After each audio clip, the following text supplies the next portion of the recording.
Este es México. En los últimos años, ha vivido graves escenarios de violencia que han dejado miles y miles de muertos y desaparecidos. El último escenario grave sucedió en Oaxaca, al sur del país. El 19 de junio del 2016, fueron asesinadas al menos 11 personas por policías federales y estatales con armas de alto poder, en el intento por diluir una manifestación. Este conflicto ha dejado más de 60 presos políticos en el estado. Los maestros y pobladores se manifestaban contra la reforma educativa, como en muchos lugares del país. Pero ¿por qué maestros y ciudadanos se oponen a esta reforma? Veamos. En 2013, diputados y senadores aprobaron la reforma educativa por iniciativa del presidente Enrique Peña Nieto. Lo hicieron protegidos por miles y miles de granaderos.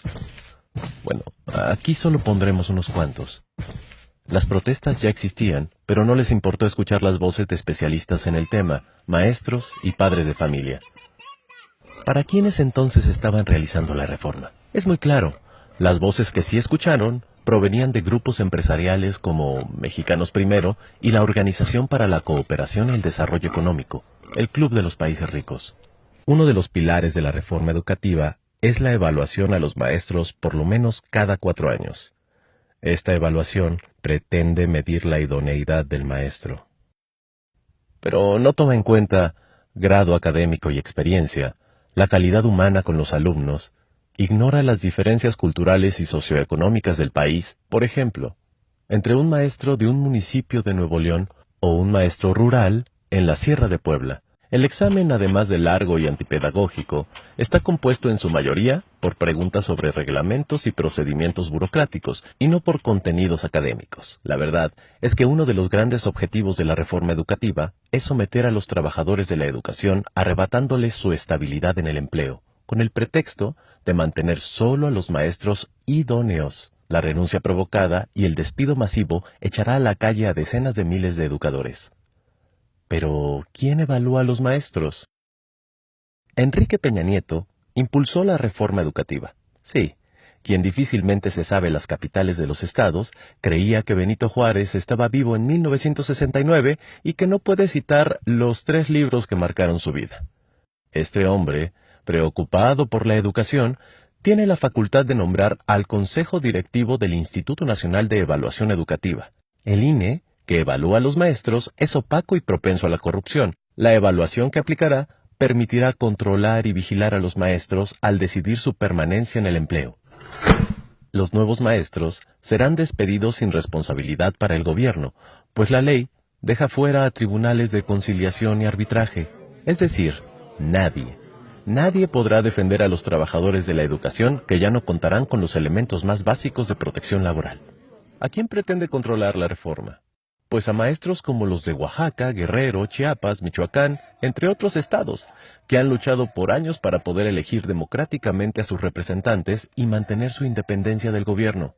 Ellos se organizan en la Coordinadora Nacional de Trabajadores de la Educación, la CENTE, con C, y que por supuesto se oponen a la reforma. Es la disidencia del Sindicato Nacional de Trabajadores de la Educación, el CENTE, con S. Por años, la cúpula de este sindicato ha sido un aliado cercano de los gobiernos, llegando al grado de ser una agencia de fraude electoral. Este sector es el que más ha participado en venta de plazas, corrupción y fraudes. Su exlideresa hoy está presa. Este gremio, como es obvio, sí está de acuerdo con la reforma educativa. Los maestros de la CENTE se oponen porque además abre las puertas a la privatización de la educación pública. Esta reforma plantea la autonomía de gestión.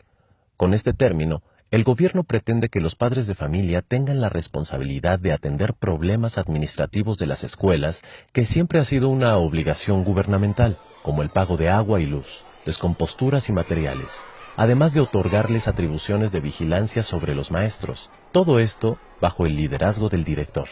También alienta el entrometimiento de empresas en las escuelas públicas. No es exagerado decir que la complicidad de empresarios con gobiernos corruptos, como los que tenemos, harán de la educación un jugoso negocio a costa de los padres de familia. Para nadie es un secreto la gran crisis del sistema educativo mexicano. Este sistema está formado por autoridades educativas, infraestructura, maestros, alumnos, programas de estudio y materiales. De todos estos componentes, el gobierno y los medios de comunicación han fabricado a un solo culpable de esta crisis: los maestros. Pero en México se siguen implementando planes de estudio de hace 15 años. Desde que se impuso la reforma, no se habla de estrategias pedagógicas o invertir en ciencia y tecnología.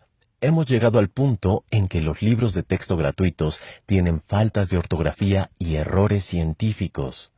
Este año se le quitaron 3.660 millones al presupuesto de la Secretaría de Educación Pública.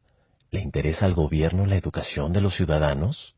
Los maestros que se han movilizado contra esta reforma no han dejado de ser llamados huevones, vándalos, privilegiados. Los medios de comunicación hacen una campaña de odio. Seamos sinceros. ¿Qué privilegio puede tener una maestra oaxaqueña de primaria que en promedio gana 8,000 pesos mensuales al lado de los verdaderos privilegiados? Muchos mexicanos no tenemos estabilidad laboral, seguridad social, jubilación, vacaciones, ya no se diga aguinaldo. Nos molesta la lucha de los maestros, pero la precariedad laboral no tiene que ser generalizada. En lugar de oponerte a los maestros en lucha, quizás sería buena idea recobrar juntos los derechos que nos han quitado. En conclusión, la reforma educativa es una contrarreforma porque nos regresa al pasado. No es educativa, pues no intenta mejorar la educación. Es una triste ley que lesiona el derecho de los maestros y abre las puertas a la privatización. Por eso digo, yo estoy con los maestros.